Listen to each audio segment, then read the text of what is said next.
L'eau chaude coulait dans le dos d'Olga, essayant de dissoudre la tension d'une journée qui semblait sans fin. Elle ferma les yeux, laissant la vapeur envelopper son visage, comme si ces quelques minutes sous la douche pouvaient effacer les semaines de tension qui ont étouffé l'appartement. Il y a 3 semaines, depuis l'arrivée de la belle-mère pour une « visite rapide », la paix s'était transformée en un champ de mines de manipulation et de chantage. C'est alors qu'il l'entendit, la voix dure et autoritaire de Tamara Stepanovna traversa le silence, venant de la pièce, comme une lame. « Vite, pendant qu'elle est sous la douche. J'ai vu les lettres dans son sac. Prends-les et transfère tout sur mon compte. Ensuite tu les rends, et elle ne s'en apercevra même pas. Après tout, c'est juste ta mère qui demande de l'aide, Igor. Ou préfères-tu me voir mourir sans traitement ?» Olga se figea, l'éponge suspendue dans les airs. Le cœur s'emballa. « Maman, qu'est-ce que tu dis ?» La voix d'Igor était hésitante, presque enfantine. « Quel traitement ? Tu as dit toi-même que tu étais fort comme un bœuf la semaine dernière. Les examens sont mauvais, mon fils. J'ai besoin d'une opération chirurgicale d'urgence. Ou penses-tu que j'inventerais quelque chose comme ça ? C'est 300 000 sur sa carte. Vas-tu laisser ta propre mère mourir pour de l'argent ? Olga coupa l'eau d'un geste brusque, se sécha précipitamment et enveloppa son corps dans le drap. Non, maman. Je ne ferai pas ça. C'est du vol. Vol ? De ta propre femme ? Tu es fou, mon garçon. Récupère ces lettres maintenant. En sortant de la salle de bain, le couloir était vide, mais des murmures résonnaient dans la pièce. Olga avançait en silence, ses pieds nus ne faisaient aucun bruit sur le sol froid. Non, maman. Je n'y vais pas, Igor, ce n'est pas pour moi, c'est pour ta santé. Tu veux que je meure ? Quelle opération ? Montrez les examens, alors. Si c'est vrai, il n'y aura pas de problème. Tamara Stepanovna Alta. Tu ne fais pas confiance à ta propre mère ? J'ai confiance. Mais je vais vérifier. Tu as toujours besoin d'argent quand tu te présentes ici, et du coup tu n'es malade que quand il y a de l'argent en jeu. La scène qui se déroulait en entrant dans la pièce était grotesque, Igor pâle, sa belle-mère aux yeux injectés de sang de colère, et entre eux, un mensonge si usé qu'il sentait déjà la moisissure. Olga n'a pas hésité. D'une simple pression sur son téléphone portable, elle a affiché sur les réseaux sociaux la photo de profil de sa belle-mère, la publication d'hier, souriante, dans un bar bondé, avec la légende « Plaisir total ». C'est drôle comme la maladie disparaît quand il y a de la vodka et des amis, n'est-ce pas ? Tamara Stepanovna pâlit. C'était une blague. Tout comme l'opération, j'imagine. Comment oses-tu ? Parce que j'ai déjà vu ce film. Chaque fois que vous avez besoin d'argent, une nouvelle maladie apparaît. Cette fois, vous en avez exagéré. Le silence qui suivit fut brisé par la vibration du téléphone d'Igor. À l'écran, notification de la banque, tentative d'accès non autorisée à votre application. 5 fois au cours des 10 dernières minutes. Maman, as-tu essayé de pirater mon compte ? Tamara Stepanovna recula, les mains tremblantes. Je voulais juste voir combien j'en avais. Pour mon opération. Olga n'avait pas besoin de dire quoi que ce soit. Il ouvrit son sac, sortit son portefeuille et montra ses cartes intactes. Vous aviez déjà essayé, n'est-ce pas ? Pendant que j'étais dans la cuisine. Mais il est tombé exprès sur les vieilles lettres que j'avais laissées.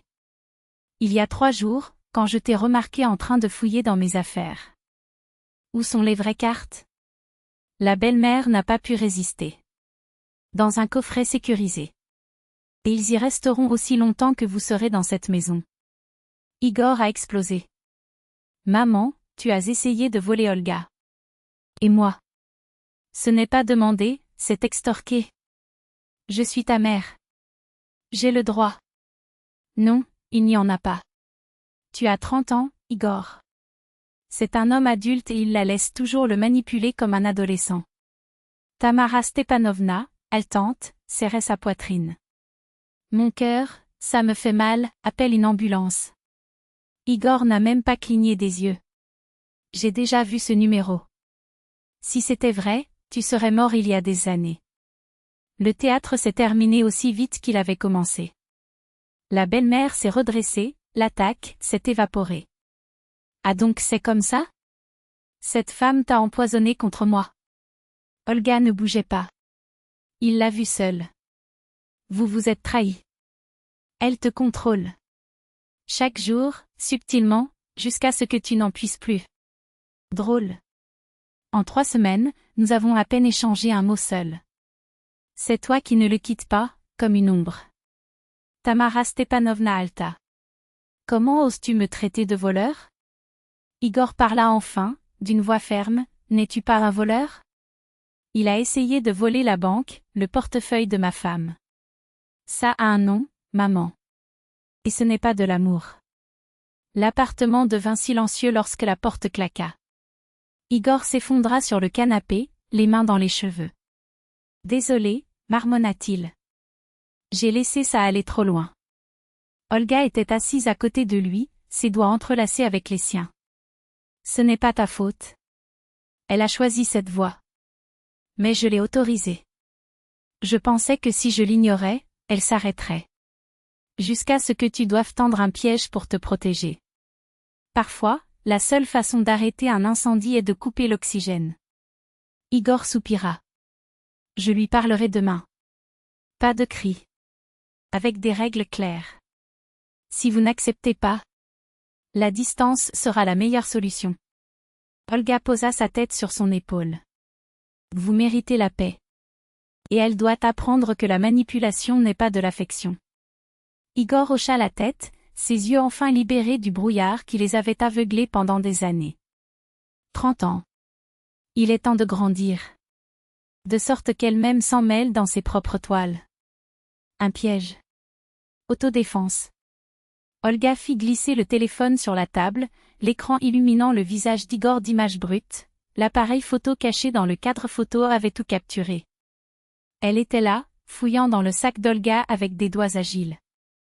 Là, essayant de rapprocher les cartes de son propre téléphone portable, comme si le contact pouvait cloner la fortune de quelqu'un d'autre. Et là, le coup de grâce, saisir le code PIN d'Olga dans le guichet automatique, avec la facilité de quelqu'un qui signe un chèque en blanc. L'air se figea dans les poumons d'Igor. Vous l'avez filmé. Il a rassemblé des preuves. Sa voix était dure, comme si les mots étaient des pics. Juste au cas où nous aurions besoin de la police. Olga ne cligna pas des yeux. Je ne voulais pas en arriver là.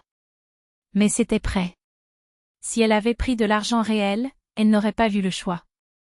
Il n'y aurait pas de retour en arrière. Igor l'attira contre lui, ses bras la serrant comme s'il pouvait la fondre dans sa propre peau. Merci de ne pas être allé au commissariat. Pour m'avoir donné la chance de résoudre ce problème par moi-même. Ses doigts caressèrent fermement la nuque. Je t'aime. Mais ta mère n'est pas ta croix, Igor.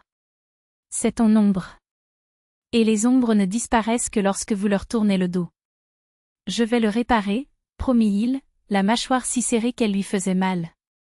Cette fois, pour toujours. L'oppression dans sa poitrine ne faisait plus de doute, c'était une détermination, lourde comme du plomb mais incassable. De l'autre côté de la porte, dans le couloir sombre, Tamara Stepanovna se tenait immobile, sa valise à ses côtés comme un verdict silencieux. Il avait entendu chaque mot.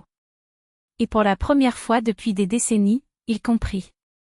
Je ne l'admettrai pas, bien sûr. L'orgueil était le dernier refuge des tyrans domestiques. Puis elle disparut, traînant ses talons hauts sur le sol comme des marteaux, chaque pas étant un dernier point qui n'avait pas besoin d'être dit. Dans la pièce, Igor et Olga étaient seuls. Dans ta maison. Dans votre vie, enfin.